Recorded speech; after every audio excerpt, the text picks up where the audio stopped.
Assalamualaikum warahmatullahi wabarakatuh. Bismillahirrahmanirrahim. Alhamdulillahirrabbilalamin. Assalatu wassalamu ala asrofil anbiya'i wal mursalin Sayyidina Muhammadin wa ala alihi wa sahbihi ajma'in. Amma ba'du. Yang kami muliakan pengasuh Pondok Pesantren Taufikiyah Ki Haji Imam Hashim SHMH. Yang terhormat pengawas Pondok Pesantren Taufikiyah Ki Haji Azhari Mulyadi. Yang kami hormati Kepala Pondok Pesantren Taufikiyah Kiai Qudsi Hashim. Yang kami hormati Kepala MTS Unggulan Taufikiyah Bapak Kawi SSI MPD. Yang kami hormati seluruh jajaran Dewan Guru, wabil khusus guru pengajar mata pelajaran IPA, yakni Bapak Abdul Rafiq SPDI. Yang kami cinta sayangi kedua orang tua di rumah dan tak lupa pula teman-teman seperjuangan. Perkenalkan, nama saya Nailatul Rahma dari kelas 8D. Saya akan mempresentasikan tentang sistem pencernaan pada manusia. Yang pertama, pengertian dan macam-macam pencernaan. Pengertian pencernaan adalah proses yang dilakukan sistem organ pencernaan untuk mengolah makanan agar dapat diserap nutrisinya dan diubah menjadi energi. Macam-macam pencernaan ada dua. Yang pertama adalah pencernaan mekanis, terjadi ketika makanan dikunyah, diremas, dan dicampur dengan dalam organ pencernaan seperti gigi.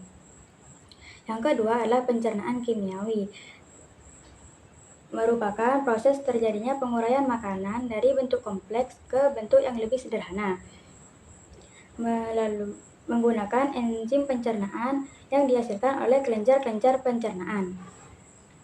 Yang kedua adalah makanan dan nutrisi. Makanan berfungsi sebagai sumber energi dan memenuhi nutrisi untuk menjalankan fungsi organ tubuh. Makanan yang dapat dikonsumsi adalah sayur-sayuran, buah-buahan, telur, dan lain semacamnya. Yang kedua adalah nutrisi. Nutrisi atau gizi dibutuhkan makhluk hidup sebagai sumber energi. Ada 6 nutrisi yang dibutuhkan tubuh manusia. Yang pertama adalah karbohidrat, contohnya seperti umbi-umbian dan biji-bijian. Yang kedua adalah protein, seperti daging, ikan, susu, dan telur. Lemak dibagi menjadi dua, yaitu lemak hewani yang berasal dari hewan, contohnya seperti gaji, dan lemak nabati yang berasal dari tumbuhan, contohnya seperti kelapa dan kemiri. Yang keempat adalah vitamin. Vitamin berdasarkan jenis kelarutannya dibagi menjadi dua. Vitamin yang larut di dalam air adalah vitamin B dan C.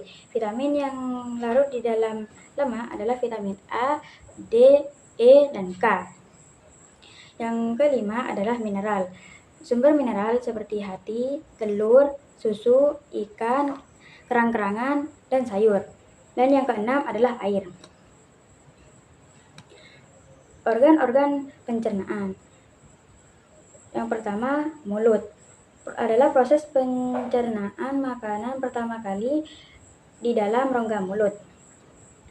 Organ dalam mulut yang berat dalam pencernaan makanan. Yang pertama, gigi, berfungsi untuk mencerna makanan secara mekanis.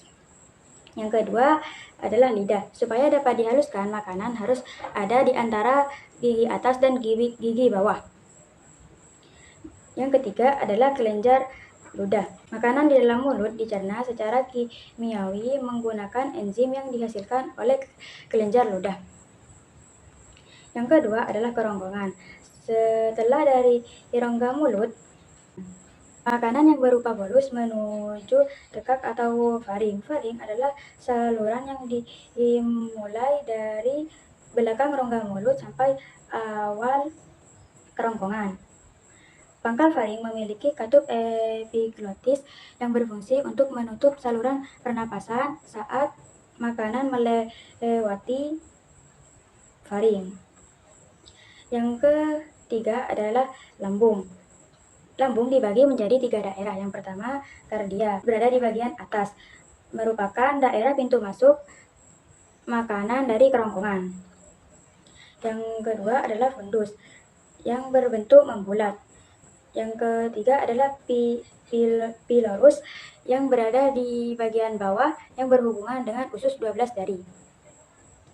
Yang keempat adalah usus halus. Usus halus adalah bagian seluruh pencernaan yang paling panjang. Usus halus dibagi menjadi 3 macam. Yang pertama, usus 12 jari yang bermuara di 2 saluran, yaitu empedu dan pankreas. Saluran empedu mengeluarkan cairan empedu yang dihasilkan oleh hati. Yang kedua adalah usus kosong atau jejunum.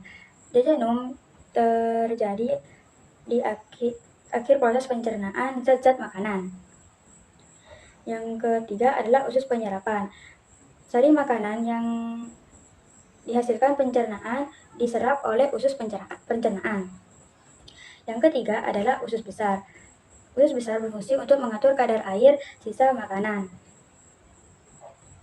Bagian terakhir usus besar disebut dengan poros usus atau rektum. Rektum memiliki panjang kurang lebih 15 cm. Yang keenam adalah anus. Anus adalah lubang pada ujung saluran pencernaan. Yang keempat adalah kesehatan sistem pencernaan. Gangguan kesehatan seperti karies gigi, diare, konstipasi atau sembelit, obesitas, gejala kekurangan nutrisi, enteritis, dan parotitis. Menjaga kesehatan itu mengunyah makanan dengan baik, makan secara teratur, minum sesuai dengan kebutuhan tubuh, dan melakukan pola hidup sehat. Sekian presentasi dari saya, kurang lebihnya saya mohon maaf. Wassalamualaikum warahmatullahi wabarakatuh.